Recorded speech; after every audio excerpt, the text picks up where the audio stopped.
دین vibes, دین کی آواز۔ حضرت علی اللہ عنہ فرمایا کرتے تھے کہ سورہ یاسین کے 10 فائدے ہیں۔ اگر اس کو بھوکا بندہ پڑھے اللہ تعالیٰ اس کو سیر فرما دیتے ہیں، یہ بھوک دور ہو جاتی ہے۔ کوئی سخت بھوک کی حالت میں پڑھے تو اللہ تعالیٰ اس سورت کے پڑھنے سے بھوک دور کر لیتے ہیں، اور کوئی بندہ سخت پیاس کی حالت میں پڑھے اللہ تعالیٰ اس کی پیاس کو دور فرما دیتے ہیں۔ اگر کوئی بندہ پھٹا ہوا لباس ہے اور اس کو نیا لباس چاہیے، وہ اگر اس سورت کو پڑھے تو اللہ تعالیٰ اس کو نیا لباس عطا فرما دیتے ہیں۔ اور اگر کوئی کنوارا اس کو پڑھے اور اللہ سے دعا مانگے، اللہ اس کے لیے شادی کا انتظام فرما دیتے ہیں۔ بہت سارے نوجوان پریشان ہوتے ہیں کہ شادی کے انتظامات نہیں ہوتے، اور بہت ساری لڑکیاں بھی پریشان ہوتی ہیں کہ اچھے رشتے نہیں آتے، تو ان کے لیے کوئی اور عمل کرنے کی بجائے سورہ یاسین شریف کا معمول بنا لینا یہ بہتر ہے، چونکہ یہ حدیث پاک سے ثابت ہے۔ اگر کوئی بندہ خوف زدہ ہو اور سورہ یاسین شریف پڑھ لے، اللہ تعالیٰ اس کے خوف کو دور فرما دیتے ہیں۔ اگر کوئی بندہ قید ہو جائے اور قید میں سورہ یاسین کی تلاوت کرے، اللہ اس کو قید سے رہائی عطا فرما دیتے ہیں۔ اگر کسی بندے کی کوئی چیز گم ہو جائے اور وہ سورہ یاسین شریف پڑھے، اللہ گمشدہ چیز کو واپس دے دیتے ہیں یا اس کا کوئی بدل اس کو عطا فرما دیتے ہیں۔ کئی دفعہ بچے گھر سے گم ہو جاتے ہیں، یہ چیزیں گم ہو جاتی ہیں، تو سورہ یاسین شریف کا پڑھنا اسے فائدہ دیتا ہے۔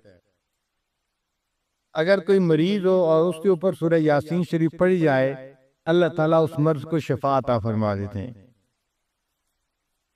اور اگر مسافر اس کو سفر میں پڑھے، اللہ تعالیٰ سفر کے دوران اس بندے کی مدد فرماتے ہیں۔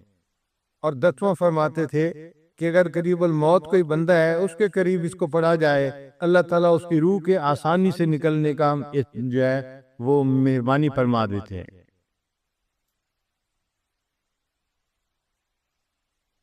کتابوں میں یہ بھی لکھا ہے کہ اگر کوئی بندہ خواب دیکھے کہ میں سورہ یاسین شریف پڑھ رہا ہوں تو اس کی تعبیر کیا ہے؟ وہ فرماتے ہیں کہ اس کی 3 تعبیریں ہیں۔ پہلی تعبیر کہ دنیا میں اس کو ایسی نعمت ملے گی جو عزت والی ہوگی، یعنی انسانوں کے درمیان اس کو عزت ملے گی۔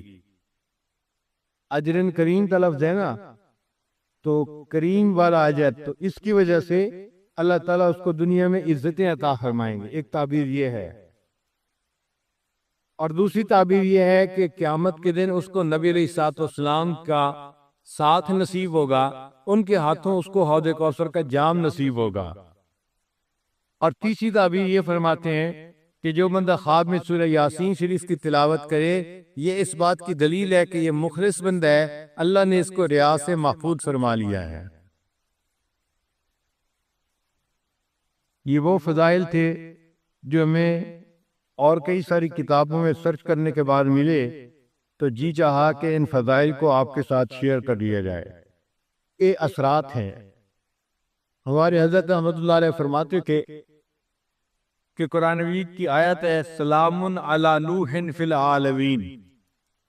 جو بندہ رات کے وقت اس آیت کو پڑھ لے تو اللہ تعالیٰ اس کو موذی چیزوں سے محفوظ فرما لیتے ہیں۔ حضرت فرماتے ہیں کہ ہم چھوٹے بچے تھے، رات کو جب گھر سے نکلنا ہوتا تھا تو مائیں اپنے بچوں کو بتاتی تھیں کہ بچوں پہلے یہ آیت پڑھو پھر باہر نکلو، تو سانپ، بچھو اور موذی چیزیں تمہیں نقصان نہیں پہنچائیں گی۔ تو حضرت فرماتے تھے ہم ان کو پڑھا کرتے تھے اور ہمیں چیزوں کا نقصان نہیں ہوتا تھا۔ اس آیت کے عجیب اثرات ہم نے اپنی زندگی میں دیکھے ہیں۔ اگر آدمی کسی بھی موذی چیز سے بچنا چاہے، اس آیت کو پڑھ لے، اللہ تعالیٰ حفاظت فرما دیتے ہیں۔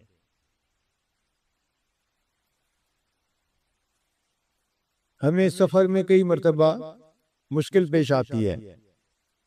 ہمارے بیگ کے اندر کتابیں ہوتی ہیں مطالعے کے لیے، یا بیانات کے نوٹس وغیرہ ہوتے ہیں، اور آج کل مختلف ملکوں میں ایئرپورٹ کے اوپر دینی لٹریچر جو ہے اس کی بہت زیادہ سختی ہے۔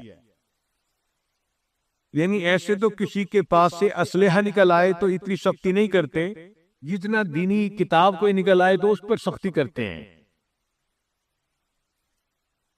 ایک مرتبہ دبئی ایئرپورٹ پر میرا چھوٹا بیگ تھا، ہینڈ کیری جس کو کہتے ہیں، اس میں بیانات کے پیپر تھے۔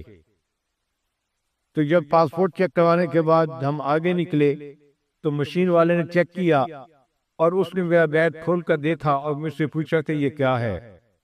میں نے اسے بتایا کہ بھئی یہ میرے نوٹس ہیں، میں نے کتاب پڑھی اور جو مجھے پسند آئی بات وہ میں نے اس کے اوپر لکھ لی ہے۔ خیر وہ بندہ خاموش ہو گیا، اس نے بیگ بند کر دیا۔ جب آگے نکلے تو آگے ایک اور بھی چیک پوسٹ تھی، انہوں نے دوبارہ پھر بیگ پہ چیک کیا۔ میں بڑا حیران، بھئی ایک دفعہ چیک کری ہے تو کافی ہے، دوسری دفعہ پھر چیک کیا۔ اب جب انہوں نے چیک کیا اور بیگ کھولا تو اس کے اندر کاغذات کو دیکھتے ہی پولیس والا فون کرنے بیٹھ گیا۔ اب میں حیران سوچ رہا ہوں کہ یا اللہ، یہ اپنے کسی افسر کو بلاتا ہے یا کس کو بلاتا ہے اور اس کو کیا چیز نظر آ گئی جو اتنی اہم ہے کہ کسی کو بلانے کی ضرورت پڑ گئی۔ تھوڑی دیر کے بعد ایک خاتون آ گئی اور اس نے آ کے میرے بیگ کو دیکھنا شروع کر دیا۔ اب وہ ایک ایک کاغذ کو پڑھ رہی تھی۔ اللہ کی شان کہ اس میں بخاری شریف کی جو اختتامی حدیث ہے اس کے نوٹس تھے۔ اس نے دیکھتے ہی مجھ سے پوچھا، یہ بخاری شریف کی آخری حدیث کے نوٹس ہیں؟ میں نے کہا اچھا تم تقریریں کرتے ہو؟ میں نے کہا جی۔ پھر اس نے کہا اس کا مطلب یہ ہے کہ تم عالم ہو، یہاں بھی تقریریں کرو گے؟ میں نے کہا نہیں، ابھی تو میں یہاں پر 2 دن رکنے کے لیے آیا ہوں، پھر میں آگے جاؤں گا۔ وہ کہنے لگی کہ میں عالمہ ہوں اور مجھے انہوں نے صرف اسی لیے رکھا ہوا ہے کہ میں لوگوں کے پاس جو دینی لٹریچر ہے اس کو دیکھوں اور ان کو یہاں پہ روکوں۔ پھر اس نے میرے سارے نوٹس دیکھے، ان کے عنوان پڑھے، تو مجھے کہنے لگے کہ آپ کسی پاک خاص فقہ کے اوپر تقریریں کرتے ہیں؟ میں نے کہا نہیں، میں مسائل کے بارے میں تقاریر نہیں کرتا، میں اصلاحی تقاریر کرتا ہوں۔ تو اللہ نے اس کے دل میں نرمی ڈال دی۔ وہ مجھے کہنے لگی کہ آپ اپنے بیگ کے اندر کاغذات نہ لے کے چلا کریں، آپ کو کسی دن ایئرپورٹ سے روک لیا جائے گا اور آپ کو جو ہے مشکل میں پڑ جائیں گے آپ۔